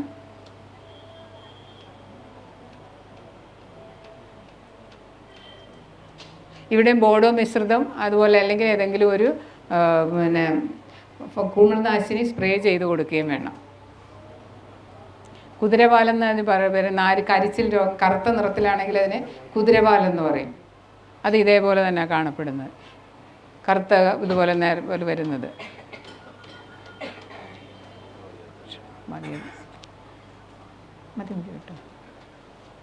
പിന്നെ ഇത് അടുത്ത വേറൊരു രോഗമാണ് വാസ്കുലാർ സ്ട്രീക്ക് ഡൈബാക്ക്. ഞാൻ നേരത്തെ പറഞ്ഞതുപോലെ സാധാരണഗതിയിൽ ഈ രോഗം വന്നു കഴിഞ്ഞാൽ നിയന്ത്രിക്കാൻ കുറച്ച് ബുദ്ധിമുട്ടുള്ളത് കൊണ്ടാണ് രോഗപ്രതിരോധ ശേഷിയുള്ള ഇനങ്ങൾ ഉപയോഗിച്ചാണ് നമുക്കിതിനെ നിയന്ത്രിക്കാൻ കഴിയുകയുള്ളൂ. സ്വാഭാവിക ഇതിൻ്റെ ലക്ഷണം എന്ന് പറയുന്നത് മുകളിൽ നിന്നും 3-ാമത്തെ ഇലയിലാണ് മഞ്ഞളിപ്പ് സ്റ്റാർട്ട് ചെയ്യുന്നത്. പിന്നീട് അത് മറ്റിലകളിലേക്ക് വ്യാപിക്കുന്നതായി കാണാം. നമ്മളതിൻ്റെ രോഗം ബാധിച്ച ചെടിയുടെ കമ്പ് മുറിച്ച് നോക്കുകയാണെങ്കിൽ അതിൻ്റെ അതായത് ചെടികൾക്ക് രക്തക്കുഴലുകളെന്ന് നമ്മൾ പറയുന്നത് അതിൻ്റെ വെള്ളവും വളവും ഒക്കെ പോകുന്നത് വാസ്കുലർ ടിഷ്യൂ ആണ്. ആ നാളങ്ങൾക്കകത്തേക്ക് ഈ ഫംഗസ് വളർന്നിട്ട് ഒരു ബ്രൗൺ കളർ കാണും. അതുകൊണ്ടാണ് അതിന് വാസ്കുലാർ സ്ട്രീക്ക് ഡൈബാക്ക് എന്ന് പറയുന്നത്. അത് മുറിച്ച് നോക്കുകയാണെങ്കിൽ ഒരു ബ്രൗൺ കളറിലെ സ്ട്രീക്ക് ഇങ്ങനെ കാണാൻ പറ്റും. അതിനുശേഷം അതേപോലെ തന്നെ ഇതിൻ്റെ ഇലയിലും ഇതേപോലുള്ള സ്പോറുകൾ ഇങ്ങനെ ഇരിക്കും. ഒപ്പം ഈ ഇലകൾ പോകുന്ന ഭാഗത്ത് ലെൻറ്റിസെൽസ് വീങ്ങിയിട്ട് അവിടെ നിന്ന് കൊച്ചു ബ്രാഞ്ചസ് ഇങ്ങനെ വരും. ഇതൊക്കെയാണ് ഈ രോഗത്തിൻ്റെ ലക്ഷണം. ഇതേപോലെ തന്നെ ആ ഇലകൾ പോകുന്ന ഭാഗത്ത് ലെൻറ്റിസെൽ വലുതാകും, കൊച്ചു ബ്രാഞ്ചുകൾ ഇങ്ങനെ കൂടുതൽ അടുപ്പിച്ചടുപ്പിച്ച് ബ്രാഞ്ചുകൾ വരും. ഇതാണ് ഇതിൻ്റെ രോഗത്തിൻ്റെ ഒരു ലക്ഷണങ്ങൾ. അപ്പോൾ ഇങ്ങനെ കാണുകയാണെങ്കിൽ നമ്മളത് നിയന്ത്രിച്ചില്ല എന്നുണ്ടെങ്കിൽ സ്വാഭാവികമായിട്ട് ഇത് മുഴുവനായിട്ട് കരിഞ്ഞു പോകും. അപ്പം സ്വാഭാവികമായിട്ട് ഈ രോഗപ്രതിരോധ ശേഷിയുള്ളപ്പം ഈ രോഗം വന്നാൽ തന്നെ ചെടി സർവൈവ് ചെയ്യും. അപ്പം നമ്മൾ ആ വരുന്ന ബ്രാഞ്ച് ഒരു 30 സെൻറ്റിമീറ്റർ താഴെ വെച്ച് മുറിച്ച് മാറ്റിയിട്ട് അവിടെ എന്തെങ്കിലും ബോഡോ പേസ്റ്റോ വല്ലതും തേച്ച് കൊടുക്കുകയോ ഒരു സ്പ്രേയും കൊടുക്കുകയോ ചെയ്താൽ ഒരു പരിധിവരെ നിയന്ത്രിക്കാൻ പറ്റും. രോഗപ്രതിരോധ ശേഷിയുള്ള ഇനങ്ങൾ ഉപയോഗിച്ച് കഴിഞ്ഞാൽ പൊതുവെ ഈ രോഗം അത്ര സീരിയസ് ആയിട്ട് കാണാറില്ല. പിന്നെ വേര് ചീയൽ, ഇതിപ്പോൾ അടുത്ത കാലത്തായിട്ട് കൂടുതലായിട്ട് പല സ്ഥലങ്ങളിലും കാണുന്നുണ്ട്. വാട്ടം ഇതേപോലെയുള്ള പല ഇതിൻ്റെ വേരുകളെ ബാധിക്കുന്ന ഇതുകൊണ്ട് മാത്രം വരുന്നതാണ് ഇതുപോലത്തെ വേര് ചീയലും വാട്ടവും. ഇതിന് കോപ്പർ ഓക്സിക്ലോറൈഡ് 4 ഗ്രാം 1 ലിറ്റർ വെള്ളത്തിൽ എന്നുള്ള രീതിയിൽ കലക്കി അതിൻ്റെ ചുവട്ടിൽ ഒഴിച്ചു കൊടുക്കുക എന്നുള്ളതാണ് ഇതിനെ നിയന്ത്രിക്കാനുള്ള മാർഗം. ഇതൊക്കെ നമ്മൾ കുമിൾ രോഗങ്ങൾ തുടക്കത്തിൽ നിയന്ത്രിക്കണം. രോഗം ബാധിച്ച് ചെടി ഏറ്റവും കൂടുതൽ അതിൻ്റെ അപകടാവസ്ഥയിൽ എത്തിയതിന് ശേഷം നമ്മൾ എന്ത് ചെയ്താലും രക്ഷപ്പെടുത്താൻ പ്രയാസം. അതേസമയം തുടക്കത്തിൽ തന്നെയാണെങ്കിൽ നമുക്കതിന് ഈ കുമിൾനാശിനി കൊണ്ട് അതിനെ രക്ഷപ്പെടുത്തിയെടുക്കാൻ പറ്റും. കീടമാണ് തേയിലക്കൊതുക് എന്ന് പറയുന്നത്. പൊതുവെ കശുമാവിലാണ് തേയിലക്കൊതുകിൻ്റെ നമുക്കറിയാം എൻഡോസൾഫാനുമൊക്കെ ബന്ധപ്പെട്ട് പല ഇഷ്യൂസും നടന്നിട്ടുണ്ട്. കൊക്കോയിലും ഇപ്പം ഇതേപോലെ തേയിലക്കൊതുകിൻ്റെ ആക്രമണം ഉണ്ടായിട്ടുണ്ട്. അപ്പം ഇത് സ്വാഭാവികമായിട്ട് ഇതിൻ്റെ ഈ ഹിലോപെൽറ്റിസ് തീവോറ എന്ന് പറയുന്ന ഒരു സ്പീഷിയാണ് കൂടുതലായിട്ടും കൊക്കോയിൽ കാണുന്നത്. ഇതിൻ്റെ ഈ പലതരത്തിലും അതിൻ്റെ പൂർണ്ണ വളർച്ച എത്തിയതും പൂർണ്ണ വളർച്ച എത്താത്തതുമായിട്ടുള്ള ജീവികളാണ് ഇതിൻ്റെ നീരൂറ്റി കുടിക്കുക. നീരൂറ്റി കുടിക്കുന്നത് കൊണ്ട് പൊതുവെ ഇതിൻ്റെ കായയിലാണ്, അതായത് ചെറിൽ നമ്മൾ പറയും, ചെറിയ കുഞ്ഞു കുഞ്ഞു കായകളിൽ നിന്ന് നീരൂറ്റി കുടിക്കുന്നത് കൊണ്ട് അത് ഉണങ്ങിപ്പോകുന്നതാണ് ഇതിൻ്റെ പ്രധാനമായിട്ടുള്ള ലക്ഷണം. പൊതുവെ ഈ തേയിലക്കൊതുക് അതിരാവിലെയാണ് തോട്ടങ്ങളിൽ കാണുക. വെയിലായിക്കഴിഞ്ഞാൽ പിന്നെ ഇതിനെ കാണാൻ പറ്റില്ല. അത് വെയിലാവുമ്പോഴേക്കും ഇലകളുടെ ഇടയിലേക്ക് അങ്ങ് ഹൈഡ് ചെയ്തു പോകും. അതിരാവിലെ നമ്മൾ നോക്കിക്കഴിഞ്ഞാൽ ഈ തേയിലക്കൊതുക് കാണാം. അപ്പോൾ ഈ തേയിലക്കൊതുക് കണ്ടെന്നും പറഞ്ഞ് ഓടിപ്പോയി നമ്മൾ മരുന്നടിക്കുമ്പോഴും അതിനും ചില പ്രശ്നങ്ങളുണ്ട്. അതായത് തേയിലക്കൊതുകിൻ്റെ അതേ കുടുംബത്തിൽപ്പെട്ടതാണ് നമ്മൾ നേരത്തെ പറഞ്ഞ ഈ പരാഗണം നടത്തുന്ന ജീവിയും. അപ്പോൾ ഇത് രണ്ടും നശിച്ചു പോകും. അതുകൊണ്ട് തന്നെ പൊതുവെ കൊക്കോയുടെ പോളിനേഷൻ ആക്റ്റീവ് ആകുന്നത് രാവിലെയാണ്. തലേ ദിവസം ഉച്ചയോടുകൂടിയാണ് ഫ്ലവർ പുതുതായിട്ട് ഓപ്പൺ ചെയ്ത് വരുന്നതെങ്കിലും വെളുപ്പിനെ രാവിലെ തൊട്ട് ഏതാണ്ട് ഒരു 10 മണിക്കുള്ളിലാണ് ഇതിൻ്റെ ഏറ്റവും കൂടുതൽ ആക്റ്റീവായിട്ടുള്ള പരാഗണം നടക്കുന്ന സമയം. അപ്പം നമ്മൾ അതിരാവിലെയാണ് ഈ തേയിലക്കൊതുക് പുറത്ത് കാണുന്നത്. ആ സമയത്ത് നമ്മൾ കൊണ്ടുപോയി മരുന്നടിച്ചു കഴിഞ്ഞാൽ ഇത് രണ്ടിൻ്റെയും പുറത്ത് വീഴും. അപ്പോൾ പൊതുവെ തേയിലക്കൊതുക് ഉണ്ടെങ്കിലും നിയന്ത്രണ മാർഗ്ഗങ്ങൾക്ക് നമുക്ക് വളരെ സൂക്ഷിച്ച് കൈകാര്യം ചെയ്യണം. അപ്പോൾ അതുകൊണ്ട് തന്നെ ഇതിൻ്റെ കീടനാശിനികൾ ഉപയോഗിക്കേണ്ടി വരികയാണെങ്കിൽ തന്നെ പൊതുവേ നമ്മൾ ബൊട്ടാണിക്കൽസ്, അതായത് നീം ബേസ്ഡ് ആയിട്ടുള്ള കീടനാശിനികൾ ഉപയോഗിക്കുക. അതേപോലെ ഗ്രീൻ ലേബലുള്ളത് ആവശ്യമുള്ളതിന് മാത്രം ഉപയോഗിക്കുക. അത് വളരെ നീഡ് ബേസ് ചെയ്തേ ഉപയോഗിക്കാൻ പാടുള്ളൂ. അനാവശ്യമായിട്ടുള്ള കീടനാശിനികൾ ഉപയോഗിക്കാൻ പാടില്ല. അങ്ങനെ ഉപയോഗിച്ച് കഴിഞ്ഞാൽ ഈ നമ്മുടെ ആവശ്യമുള്ള പരാഗണം നടത്തുന്ന ജീവികളും കൂടി ചത്തുപോകും. തേയിലക്കൊതുക് പൊതുവെ കുത്തിക്കഴിഞ്ഞാൽ ഇങ്ങനെ ഇച്ചിരി വളർന്ന കായകളാണെങ്കിൽ പൊതുവെ അതിൻ്റെ മുകളിൽ മാത്രമേ കുത്തിയിട്ടുണ്ടെങ്കിൽ അകത്തെ കുരുവിനൊന്നും കുഴപ്പമുണ്ടാവില്ല. അത് പിന്നീടും വളർന്ന് പൂർണ്ണ വളർച്ച എത്തുകയും അതിനുള്ളിലുള്ള കുരുവിനൊന്നും വലിയ കുഴപ്പം വരില്ല. നേരെ മറിച്ച് തീരെ ചെറിയതാണെങ്കിൽ അത് സർവൈവ് ചെയ്യില്ല. ഇതിങ്ങനെ കറുത്ത നിറങ്ങൾ കാണാൻ പറ്റും. കുറച്ചൊരു സ്റ്റേജ് കഴിഞ്ഞാൽ അതിൻ്റെ ഉള്ളിലുള്ള കായയും കുരുവിനെയും ബാധിക്കും.